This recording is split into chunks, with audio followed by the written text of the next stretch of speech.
এজন্য সুলতান মাহমুদ গজনবী রাহমাতুল্লাহি আলাইহি তিনি রাষ্ট্র প্রেসিডেন্ট ছিলেন।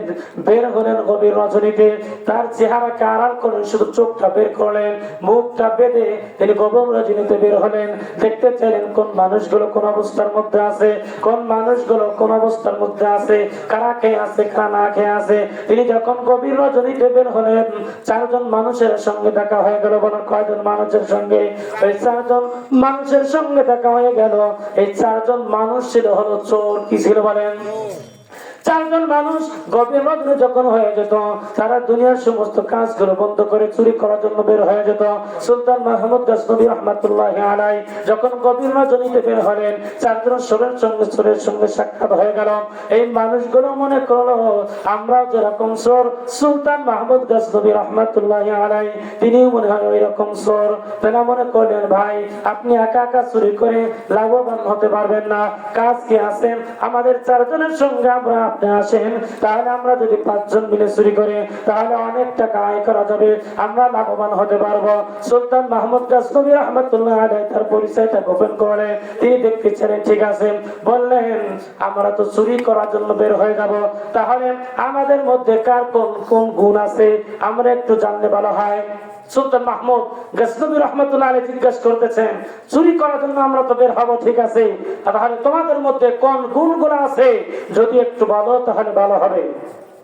প্রথম নাম্বার চোর বলতেছেন যখন আমি বাড়ির মধ্যে প্রবেশ করি আমার একটা গুণ আছে, কুকুর ঘেউ ঘেউ করে ভাষায় কোন ভাষায় কথা বলেন এটা আমি বুঝতে পারি। কি বলতেছেন? প্রথম নাম্বার চোর। তাহলে সুলতান মাহমুদ গজনবী রাহমাতুল্লাহি আলাইহি তিনি বলতেছেন বেটা তো সাংঘাতিক চোর, যিনি কুকুরের ভাষা বোঝেন। সাংঘাতিক চোর না, কুকুরের ভাষা যিনি বোঝেন আমরা কি বুঝি বলেন? তিনি ঘেউ ঘেউ করে কি কথা বলে কুকুর আমরা কি বুঝি, কিন্তু চোর বলতেছে ওই কুকুর ঘেউ ঘেউ করে কোন ভাষায় কোন কথা বলে আমি বুঝতে পারি। সুলতান মাহমুদ গজনবী রাহমাতুল্লাহি আলাইহি বলে দ্বিতীয় নাম্বার চোরকে বলতেছে তাহলে তোমার কোন গুণ আছে? তিনি বলতেছেন আমি নাক দিয়ে নিঃশ্বাস নিলে কোন ঘরের মধ্যে কোন সম্পর্ক আছে আমি বুঝতে পারি। সুলতান মাহমুদ বলে বেটা তো আরো সাংঘাতিক চোর, কারণ নাক দিয়ে নিঃশ্বাস নিলে যদি বুঝতে পারে কোন ঘরের মধ্যে কোন দামি দামি সম্পদ গুলো আছে। এরপরে তৃতীয় নাম্বার চোরকে জিজ্ঞেস করো তোমার কি গুণ আছে? তৃতীয় নাম্বার চোর বলতেছে আমার একটা গুণ আছে, আমি যখন চুরি করার জন্য যাই যখন আমি হাতে তালি দেই, তালি দেওয়ার সঙ্গে সঙ্গে ঘরের দরজার তালাগুলো টাস টাস করে খুলে যায়। সুলতান মাহমুদ বলবে আরো সাংঘাতিক চোর, তালি দিলে যদি তালাগুলো টাস টাস করে খুলে যায়। চতুর্থ নাম্বার চোরকে বলতেছে তোমার কি গুণ আছে? তিনি বলতেছে আমার একটা গুণ আছে, আমি রাতের বেলায় কোন কাজ হয় আমি ওটা বুঝতে পারি না, কিন্তু দিনের বেলায় সব কাহিনীগুলো আমি খুলে বলে দিতে পারি। সুলতান মাহমুদ বলতেছেন বেটা আরো সাংঘাতিক চোর। চারজন চোর যখন তাদের গুণের কথা বলছে, এবার চারজন চোর মিলে সুলতান মাহমুদ গজনবী রাহমাতুল্লাহি আলাইহি বলতেছেন আমাদের চারজনের গুণের কথা বললাম, তাহলে আপনার মধ্যে কোন গুণ আছে আমাকে একটু বলেন, আমাদেরকে একটু বলেন। চারজন চোর যখন প্রশ্ন করেছে সুলতান মাহমুদ গজনবী রাহমাতুল্লাহি আলাইহি বলতেছেন আমার একটা গুণ আছে, যত অপরাধ করব না কেন আমি দাড়ি নাড়া দেওয়ার সঙ্গে সঙ্গে সমস্ত অপরাধগুলো ক্ষমা হয়ে যায়। চারজন চোর এবার বাঁচাই খুশি, কারণ হলো যখন আমরা চুরি করে ধরা পড়ে যাব এই ব্যক্তি যখন দাড়ি নাড়া দিবে আমাদের দুনিয়ার সমস্ত অপরাধগুলো মাফ হয়ে যাবে, আমাদের আর জেল হবে না, জুলুম হবে না, আমাদের আর ফাঁসি হবে না, আমরা নির্দ্বিধায় চুরি করে দেবো। কথা ঠিক না ঠিক? এবার বলতেছে ঠিক আছে কি করা যায়, তাহলে আমরা পাঁচজন মিলে কোন বাসায় কোন জায়গায় চুরি করার জন্য যাব? চারজন চোর বলতেছে আমরা পাঁচজন মিলে আজকে সুলতান মাহমুদ গজনবী রাহমাতুল্লাহি আলাইহি বাসায় চুরি করার জন্য বের হয়ে যাব। কোথায় যাবে বলেন? সুলতান মাহমুদ গজনবী রাহমাতুল্লাহি আলাইহি বাসায় আমরা চুরি করার জন্য চলে যাব, কিন্তু যার বাসায় যাবে তিনি তো তাদের সঙ্গে আছেন। কথা ঠিক না ঠিক? কিন্তু তার পরিচয়টা তিনি গোপন করেছেন। তিনি দেখতে চাইলেন আমার রাজ্যের মধ্যে কোন মানুষগুলো কোন অবস্থার মধ্যে আছে। ঠিক আছে, এবার চলো যাই আমরা চুরি করার জন্য বের হয়ে যাব। দেখতে দেখতে সুলতান মাহমুদ গজনবী রাহমাতুল্লাহি আলাইহি বাসার কাছেই চলে গেছে। যখন বাসার কাছে চলে গেছে প্রথম নাম্বার চোর বলেছিল কুকুর ঘেউ ঘেউ করে কোন ভাষায় কোন কথা বলে আমি বুঝতে পারি। এবার কুকুর ঘেউ ঘেউ করে বলতেছে, তোমাদের সঙ্গে সুলতান মাহমুদ গজনবী রহমাতুল্লাহ আলাইহি তোমাদের সঙ্গে আছে। যখন ওই ব্যক্তি বলতেছেন আমাদের সঙ্গে সুলতান মাহমুদ গজনবী রহমাতুল্লাহ আলাইহি বলতেছেন, আর চারজন আর তিনজন বলতেছেন আমাদের সঙ্গে। বাবার এত রাত্রে গভীর রজনীতে কোথায় সুলতান মাহমুদ গজনবী? এত রাষ্ট্রের প্রেসিডেন্ট, তিনি এখন তো আরাম করে ঘুমিয়ে আছে।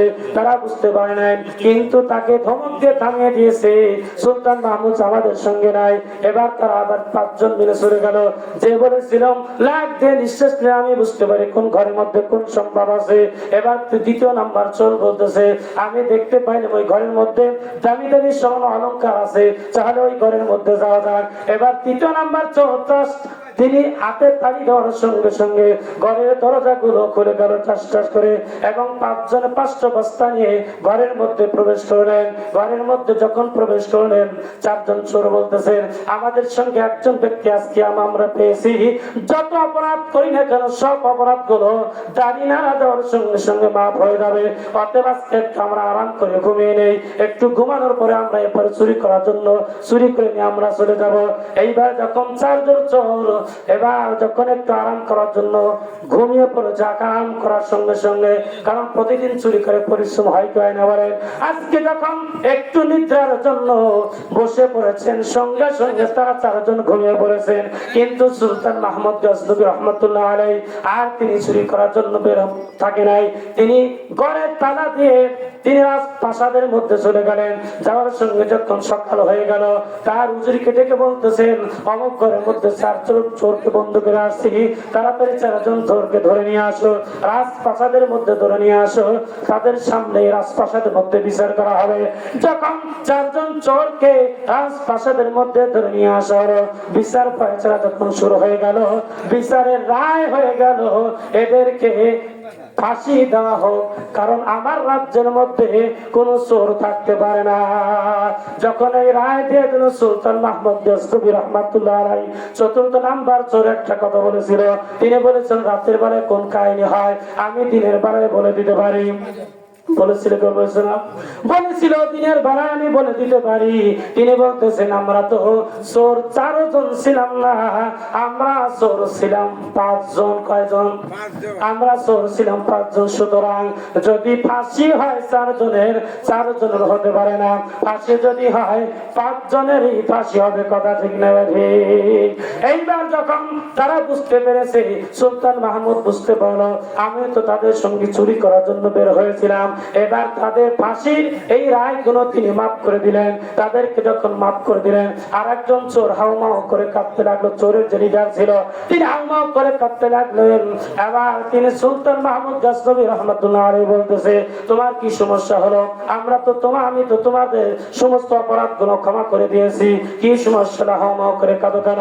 এবার চোরের লিডার যিনি ছিলেন তিনি বলতেছেন সামান্য কয়েক ঘন্টার সঙ্গে যদি একজন মানুষের সঙ্গে আমরা থাকতে পারি, আর তিনি যদি আমাদেরকে ক্ষমা করে দিতে পারেন, না জানি যিনি আমাদের সৃষ্টিকর্তা, যিনি আমাদের মালিক, ওই মালিকের যদি আমরা ইবাদত করতে পারি, ওই মালিকের সঙ্গে যদি আমরা থাকতে পারি, আমাদের সারা জীবনের অপরাধ গুলো আল্লাহ মাফ করে দিবেন। একবার জোরে বলা যাবে না মাকি মারহাবা। এজন্য ওই মালিকের সঙ্গে আমরা আছি না নাই?